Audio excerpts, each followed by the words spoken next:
Genèse chapitre 22, versets 1 à 12. Genèse 22, versets 1 à 12.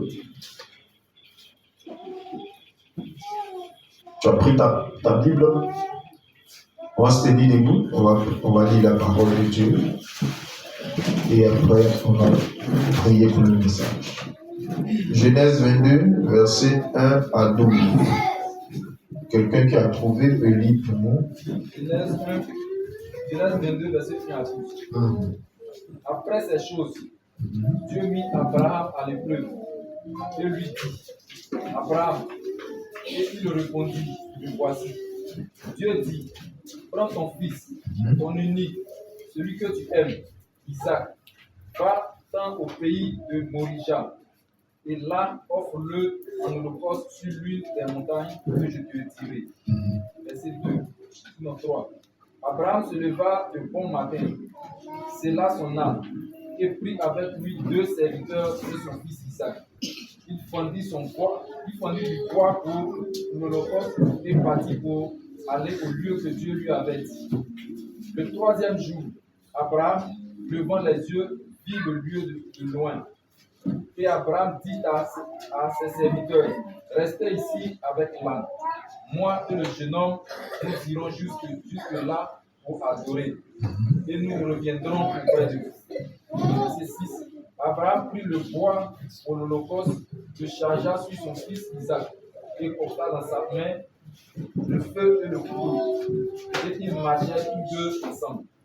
Alors Isaac, parlant à Abraham, son père, dit, mon père, et il répondit, me voici, mon fils. Isaac reprit, voici le feu et le bois, mais où est l'agneau pour l'holocauste? Verset 8. Abraham répondit, mon fils, Dieu se pourvoira lui-même de l'agneau pour l'holocauste. Et ils marchèrent tous deux ensemble. Lorsqu'il fut arrivé au lieu que Dieu lui avait dit, Abraham il éleva un autel et rangea le bois. Il lia son fils Isaac et le mit sur l'autel par-dessus le bois. Verset 10. Puis Abraham étendit la main et prit le couteau pour égorger son fils. Alors l'ange de l'Éternel l'appela des cieux et dit, Abraham, Abraham, et il répondit, me voici. Verset 12. L'ange dit, n'avance pas ta main sur l'enfant et ne lui fais rien, car je sais maintenant que tu crains Dieu et que tu ne m'as pas refusé ton fils unique, ton unique. Amen. Acclame le Seigneur, asseyons-nous dans la présence. Alléluia. Voilà. Je voudrais que tu inclines juste ta tête. Nous allons prier avant que faire le commentaire de ce texte. Père, nous te disons infiniment merci pour cet autre jour que tu nous donnes. Merci de nous avoir appelés à te servir. Merci de nous assoiffer chaque jour de ta présence, de ta parole, de la communion avec toi, de la communication avec toi. Merci pour cette grâce.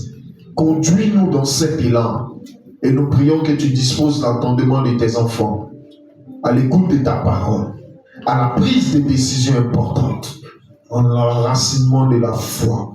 Merci d'être avec nous. Dispose nos cœurs et que toute œuvre du diable échoue au nom de Jésus-Christ. Toutes ces distractions, tout ce qui voudra nous éloigner de l'objectif pour lequel nous sommes là, soit un échec total. Merci d'être avec nous. Au nom de Jésus. Amen. Amen. Amen. Amen. Alléluia. Que Dieu te bénisse. Dis à ton frère, Dieu te bénisse. Dieu te bénisse. Dis à ta soeur qui est à côté de toi, Dieu te bénisse. Dieu te bénisse. Alléluia. Amen. Alors nous venons de lire un texte biblique qui nous oriente sur ce dont nous devons parler. Aujourd'hui, je veux parler avec toi d'avoir un esprit de sacrifice. Amen. Amen. Dis à ton frère, un esprit de sacrifice. Un esprit de sacrifice. Faut lui dire ça bien, il n'a pas entendu. Un esprit de sacrifice. Un esprit de sacrifice. C'est très important. Un esprit de sacrifice. Tu constateras simplement une chose, c'est que mon message d'aujourd'hui et celui du dimanche passé avant la venue du pasteur Malanda n'est pas différent. Amen. Je veux juste renforcer certaines informations en toi et te pousser à une prise de décision importante pour la gloire du Seigneur. Amen. Alléluia. Nous ne devons pas nous faire prier pour tout ce qui concerne le Seigneur Jésus, notre Dieu, le Dieu en qui nous croyons. Amen. Amen. Il n'y a personne sur cette terre qui n'a pas de Dieu, qui n'a pas une croyance, qui n'a rien sur quoi il est appuyé. Il n'y a personne. Il n'y en a pas. Chacun, pour sa part, sait en quoi il croit, en qui il croit, en quoi il a mis sa confiance. Mais nous avons placé notre confiance en qui? En Jésus-Christ. Amen. Alléluia. C'est en Jésus que nous avons placé notre confiance. Ce n'est pas en un fétiche, ce n'est pas en un marabout, ce n'est pas en un occultiste. Mais c'est en Jésus que nous avons placé notre confiance. Amen. Alléluia.